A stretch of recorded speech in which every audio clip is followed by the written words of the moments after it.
생각하는 바둑이 펼쳐집니다. 여러분 안녕하세요. 실전 파워 3급의 이지연입니다. 이 변화무쌍한 소목정석과 함께하고 계신데요. 어때요? 이 소목정석 배우면서 기력이 좀 단단해지는 걸 느끼고 계시진 않으신가요? 네, 아직 잘 모르겠다고요? 아직 못 느끼시는 분들 이 시간 통해서 열심히 배우신다면 언젠간 자신도 모르게 기력이 쑥쑥 늘어있는 걸 알게 되실 것입니다. 자, 그런 믿음을 갖고 이번 강의 시작합니다.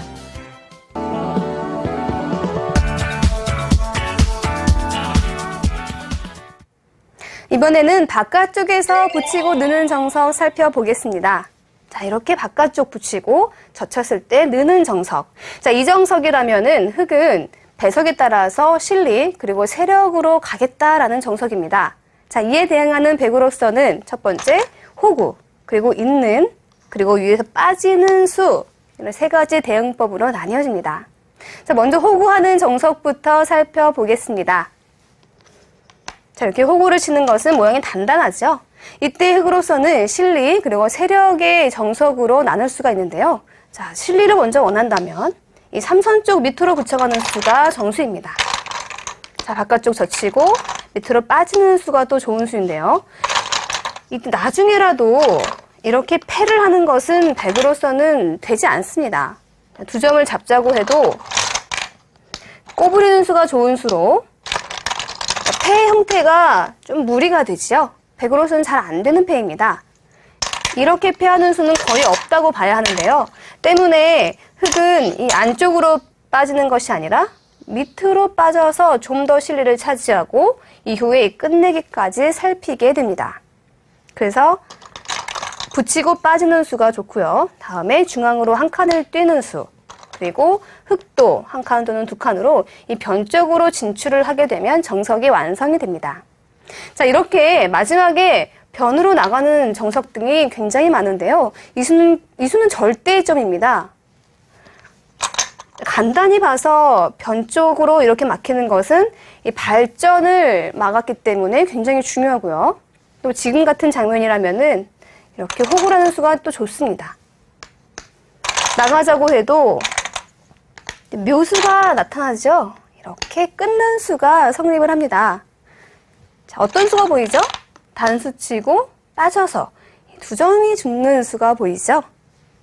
따라서 흙이 이 한 점을 잡아야 되는데 이렇게 잡아야 되죠. 이 바깥쪽에서 끊어가서 단수를 친다면 흙의 모양이 전체적으로 너무나 답답한 그런 모양입니다. 때문에 이렇게 변으로 뛰는 수, 자, 이런 수는 거의 절대한 수라는 것이죠. 자, 이 정석, 이 실리 정석은 붙이고 빠지고 중앙으로 뛰고 이렇게 나간다는 것 기억하시고요. 이번엔 세력 정석을 살펴보겠습니다. 흙이 밑으로 가지 않고 위에서 간다면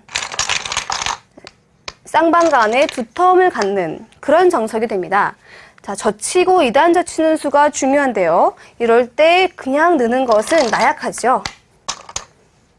이렇게 밀어간다면, 또 나를자로 간다면 이 흙의 형태가 굉장히 거대한 형태라고 보기는 어렵습니다. 2단 젖히는 수가 중요하고요. 백도 이렇게 끊는 이런 수 등은 절대점입니다. 자, 이렇게 약점을 좀 더 만들어 놓는 것이죠. 그냥 늘어서 있게 되면 흙이 약점이 없지요. 반드시 단수를 쳐놔야 합니다. 그리고 빠지고 밀고 늘고, 자, 이렇게 한 점을 잡아서 흙과 백이 모두가 형태가 좋습니다. 이때 한 가지 주의해야 할 점은 기세가 있으신 분들은 이렇게 젖혀서 두고 싶을 거예요. 두 점머리를 젖힌다라는 그런 느낌이 있을 텐데 지금은 조심하셔야 합니다. 왜냐하면 우선 한 점을 잡고 났을 때 이 끊는 약점이 굉장히 좋은데요. 이 끊었을 때 백은 어떤 형태가 될까요?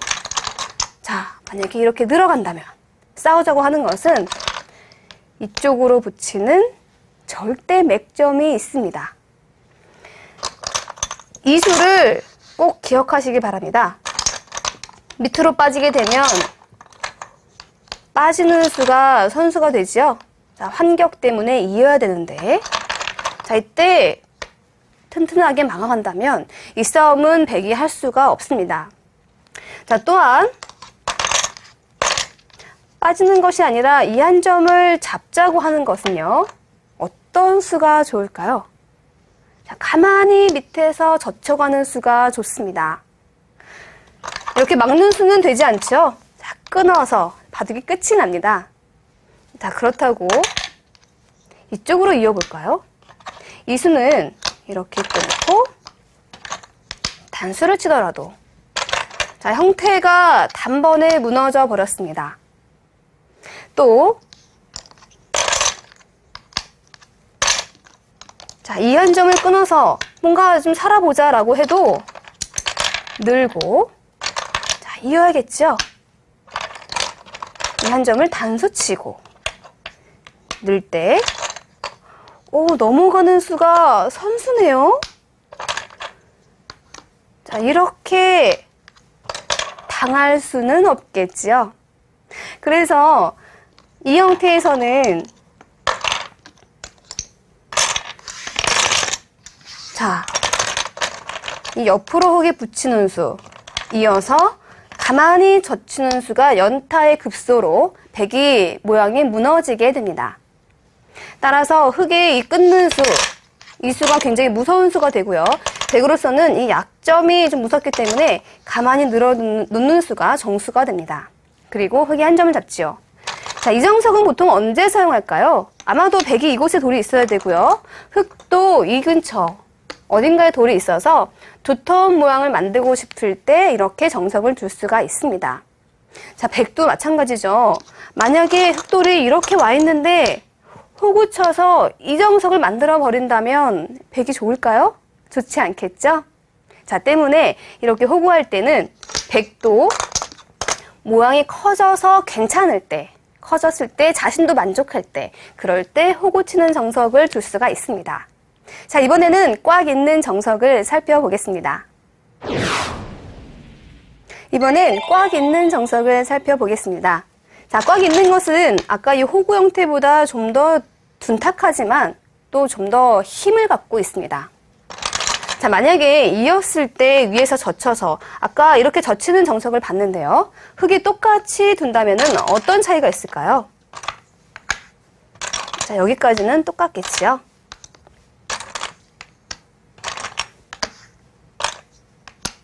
자, 이렇게 한 점을 잡게 됩니다. 역시 흙으로서는 두터움을 갖긴 했는데 이때 붙이는 수가 의외로 큰 자리가 됩니다. 젖히고 자, 이쪽을 빠질 수밖에 없죠. 손 빼게 되면 이곳을 백이 막았을 때 이 백의 실리가 너무나 큽니다.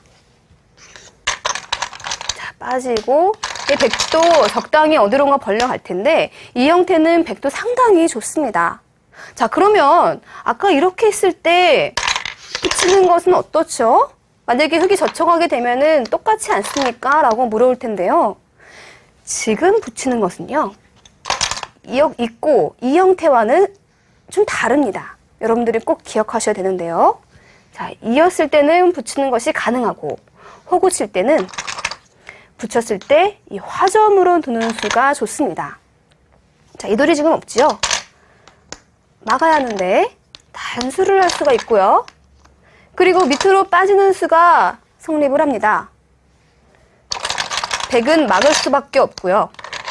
흙은 한 칸을 띄어서 자, 이 백이 살아갈 수는 있습니다만 이 변 쪽으로 흙이 진출을 하게 됩니다. 만약에 이것을 잡자고 하는 것은 당장 이렇게 젖히고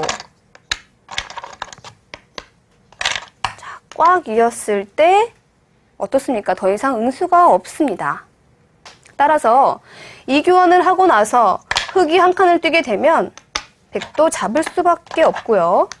그리고 나가게 되면 살 수는 있습니다만 이곳에 이 백의 형태가 무너지게 되지요. 따라서 이렇게 호구의 형태에서는 붙이는 수는 화점에 꽉 있는 수 때문에 성립을 하지가 않습니다. 이 밑에 어떤 모양인지 정확히 계산을 한 뒤에나 붙일 수가 있는 것이죠. 그래서 이렇게 꽉 이었을 때는 젖히는 수는 보통 잘 두질 않습니다. 자, 이때는요. 가만히 마늘모로 두는 수가 정수가 됩니다. 역시 이 실리를 차지하는 것이죠. 그리고 중앙 쪽으로 뛰고 그리고 이렇게 한 칸으로 또는 두 칸으로 받아서 실리형 정석이 마무리가 됩니다. 자, 이 정석은요. 이 포인트가 되는 것이 젖혀서 두는 것인데 지금 같은 경우 백이 손을 빼게 되면 젖혀서 뒀을 때 응수가 별로 없죠. 이미 이것도 와 있겠다. 백의 형태보다는 흙의 형태가 굉장히 커집니다. 그래서 아까 호구 친 것도 마찬가지지만 흙이 실리를 차지했을 때는 이렇게 한 칸 뛰는 수가 포인트가 되고 또 요처가 된다는 것 중요합니다. 그리고 바깥쪽에서 공격을 한다고 하면 이때 역시 마찬가지로 이 붙이는 수가 좋고요. 자, 이렇게 늘었을 때 이 교환 자체만으로도 백이 이득일 뿐더러 중앙으로 뛰게 되면 역시 흙도 뛰어가야 하는데요. 이 싸움은 어떻습니까? 백이 충분히 할 수 있다라는 것입니다. 그래서 이었을 때에는 기본 정석은 마늘모로 가고 한 칸 뛰고 또는 한 칸 또는 두 칸 좀 더 튼튼한 거를 원하신다면 한 칸 뛰는 수도 좋습니다. 자, 이렇게 간명하게 정석을 마무리할 수가 있습니다. 자, 지금 호구 치는 것 그리고 꽉 있는 것까지 살펴봤는데요. 이번엔 마지막으로 중앙 쪽으로 뻗는 정석을 살펴보겠습니다.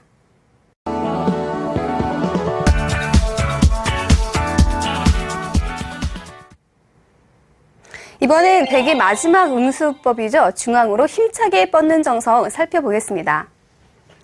자, 이렇게 뻗는 정석을 말하는 것인데요. 자, 이 수는요. 흙에게는 실리를 내어주고 백은 세력을 갖겠다라는 뜻이 담겨 있습니다. 자, 흙으로서는 이 약점을 끊어서 한 점을 잡는 수가 정수가 됩니다. 그리고 빠지고 막아서. 자, 이때 이 한 점을 잡는 수가 중요한데요. 여러분들이 많이 하는 실수 중에 하나가 그냥 빠져서 자, 막으면은 이제 선수 뽑고 큰 자리를 간다 이런 생각이 있는 것 같아요. 자, 그런데 빠져서 한 점을 잡게 되면 이곳에 크나큰 약점이 생겨버립니다. 자, 백이 이렇게 마늘모로 끝내게 하는 수단이 굉장히 좋습니다. 자, 흙으로서는 석점을 살리기 위해서 이렇게 단수를 칠 수밖에 없지요. 이때 밑에서 돌려간다면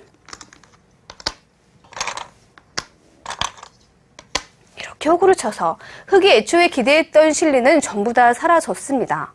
자, 이렇게 빠지는 수, 비록 선수 활용은 됐습니다만 흙으로서는 이 수는 실착입니다.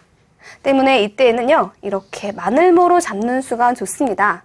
이 마늘모는요, 백이 빠지면은 손을 빼겠다라는 뜻입니다. 아까와 같은 수단이 없다는 것이죠. 그래서 백도 단수를 치고 있고, 그리고 손을 빼는 것이 보통입니다. 자, 이 정석은 흙이 그리고 중앙 쪽에 큰 세력이 형성될 것 같을 때, 자, 그때 호구 치는 정석이라면은 중앙 쪽으로 둬서 두텁게 만들어버리겠죠? 그런 것 등이 싫을 때 빠져서 정석을 선택을 합니다. 자, 이렇게 옆에 연계가 되어 있는데요. 이런 형태라면은 삼삼으로 받는 것이 아니라 변 쪽에서 이 두텀을 활용하는 정석이 좋습니다. 자, 삼삼으로 들어가서 이 귀를 안정을 시켜야겠죠? 이때 정석 중에 하나인 이 붙이고 막는 정석이 좋습니다. 그리고 이 한 점을 제압을 한다면 자, 어떻습니까? 이 세력과 연계해서 두터운 백의 모양이 형성이 되었죠? 반면에 흙은 실리를 차지했습니다. 자, 누가 좋다, 누가 나쁘다 이렇게 말할 수는 없지만 이번에 배운 호구, 있는 것, 그리고 중앙 쪽으로 빠지는 것은 그 상황에 맞게, 배석에 맞게 선택할 줄 알아야 합니다.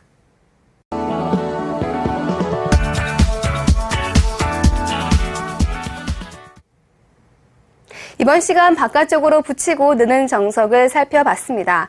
중요한 것은요, 상대의 의도가 무엇인지를 정확하게 파악하는 것입니다.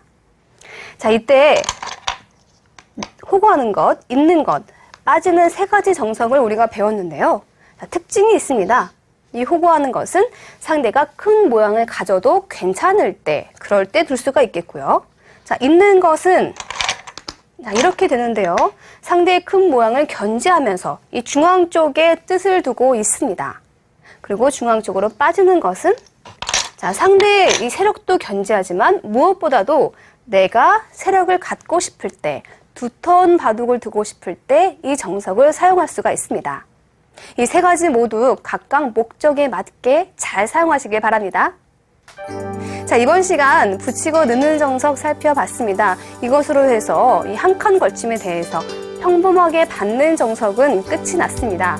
이 다음 시간부터는 협공을 살펴보실 텐데요. 보다 적극적인 수단이라고 할 수가 있습니다. 자, 다음 시간도 기대해 주시고요. 저는 여기서 인사드리겠습니다. 안녕히 계세요.